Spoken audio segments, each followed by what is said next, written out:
This is the new Thunderworld Adventures, which is a really long-winded way of saying Captain Marbles, the real one, Biffy Batson. This is part of the Multiversities, and it is written by Morrison, with artwork by Cameron Fletcher. And even though this is part of the Multiversities, you can read this issue without reading the rest of the crossover. And I would say this comic is exactly how this character should be done to a T. It is perfect.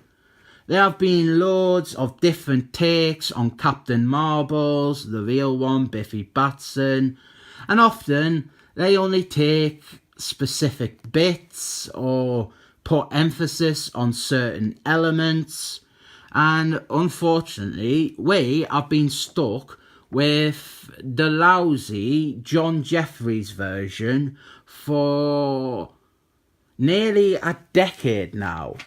And it seems like we're going to be stuck with that version for the foreseeable future, because it is loosely the one in the film. Dr. Geekman on the YouTube's websites, he has done a really good video clip about why he is not going to go and see the film. And it echoes a lot of my feelings about the John Jeffries New 52 version of the character. I'll link to it down below and you should go and watch it. But this comic, which actually came out after John Jeffries' version, it's just a welcome relief. This is like the real Captain Marbles, the real one, Biffy Batson, for real. We have got Shazam the Wizard there, and he's looking at his calendar and he is confused because we have got an incredible idea that I think is heaps of fun.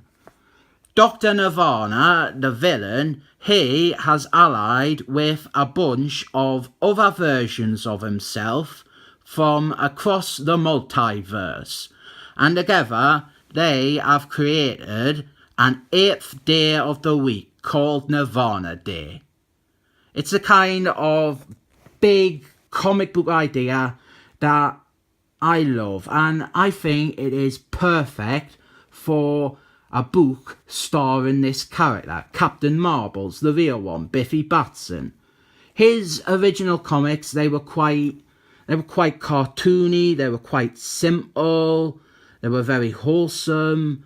They were like a Saturday morning cartoon in the 70s, well, 10-minute shorts or something. But over the years, we have had a load of different takes and reinterpretations of the character, and it seems that the fantastical superhero stuff, the kind of silly stuff, it seems to have been largely ignored or abandoned for stuff like the depressing realism of the New 52 version.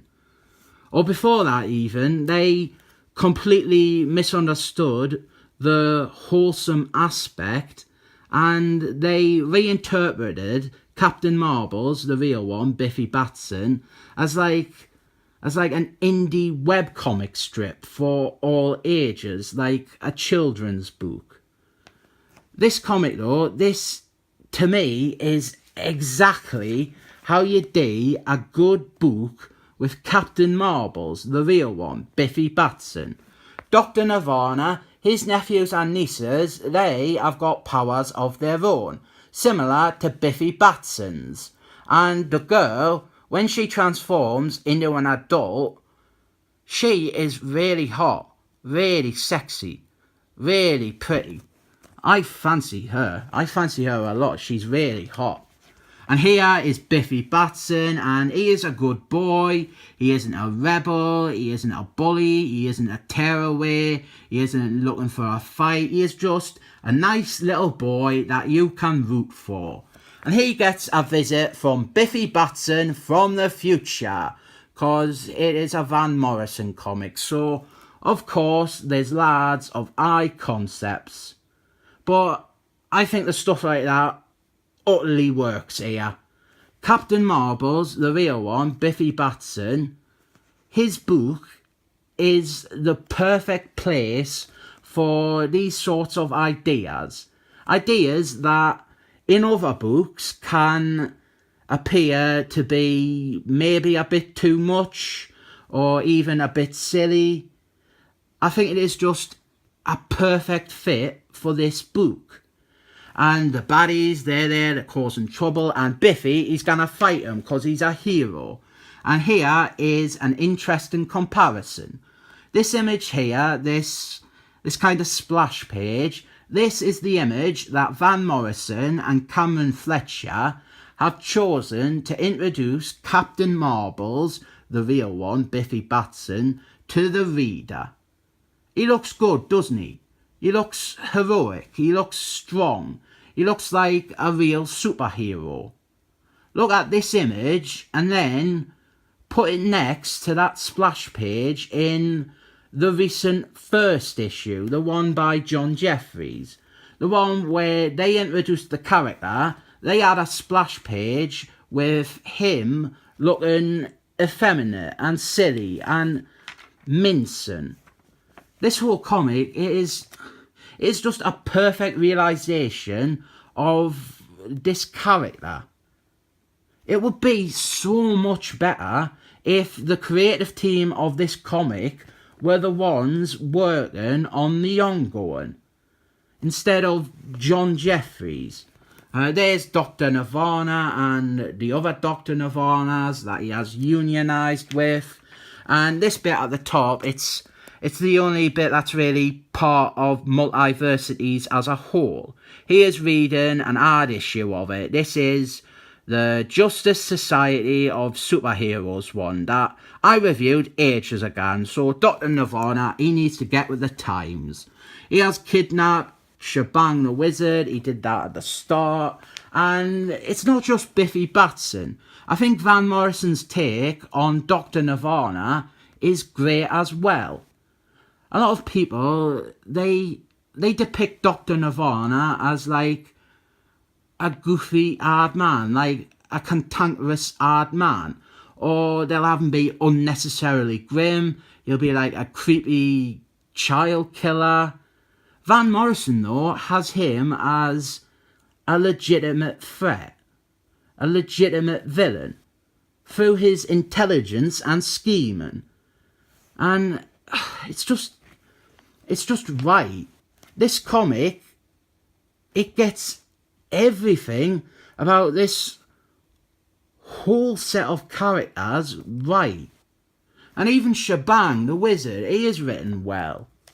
We do have some superhero stuff, kind of the standard fare, where the hero is fighting the villains, and that is great to see. And look, Mary Marbles and Captain Marbles Jr. show up, and it's just so much better than John Jeffries' version. They didn't overshadow Captain Marbles, the real one, Biffy Batson. They are co-stars. They are like sidekicks. They are very adept and good sidekicks, but at no point do they steal the story away from its main star. And I like this bit here with the hot one. She is seducing Captain Marbles Jr. and that is good because she is hot. But Captain Marbles Jr., he was tricking her, and she's not hot anyway because she's really only a child, you disgusting paedophiles. Now we have got big old school 50s comic style monsters and robots. Everything about this issue is honestly a Captain Marvel's comic perfectly done. It's really, really, really everything that this character's book should be. And look, the rest of the Marvel family show up and they're actually barely in it. Like, Mary and Junior, they didn't steal the story away from Biffy. They don't have loads of different powers. They don't have more power than him. Because Van Morrison is a very good writer. He knows that this is Biffy's story. He's the character that people want to read about. And that's why the rest of this comic is mostly all about him saving the day and being a superhero. We got this double splash page here, and my one criticism, this seems to be a bit of a waste. They could easily have conveyed everything here on a single page. So Dr. Nirvana and the other Dr. Nirvanas, if I remember, these were like the main baddies for the multiversities, this group of Dr. Nirvanas. Not sure if this is the tie-in issue that introduces them as like a concept. It's like their first appearance together. But, well, the multiversities is a weird story. This one here, though, the Cannibal Lecturer style one, he is definitely in the rest of the crossover some more.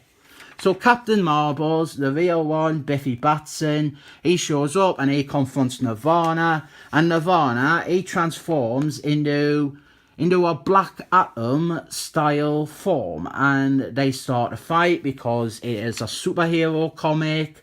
And we close that little time loop with Biffy from the future.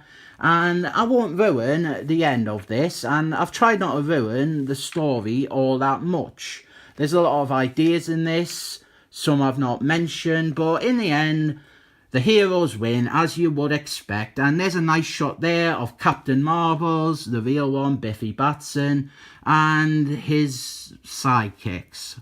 No, let's say his friends, that's more appropriate. This is obviously a recommend. I consider this easily the best Captain Marbles, the real one, Biffy Batson, comic book around. It actually pains me that they didn't go all in with this as the direction for the character. It's a nice mix of the retro elements and just good superhero stuff, really. I rate this 7 thumbs up. Go and read this instead of the John Jeffries rubbish.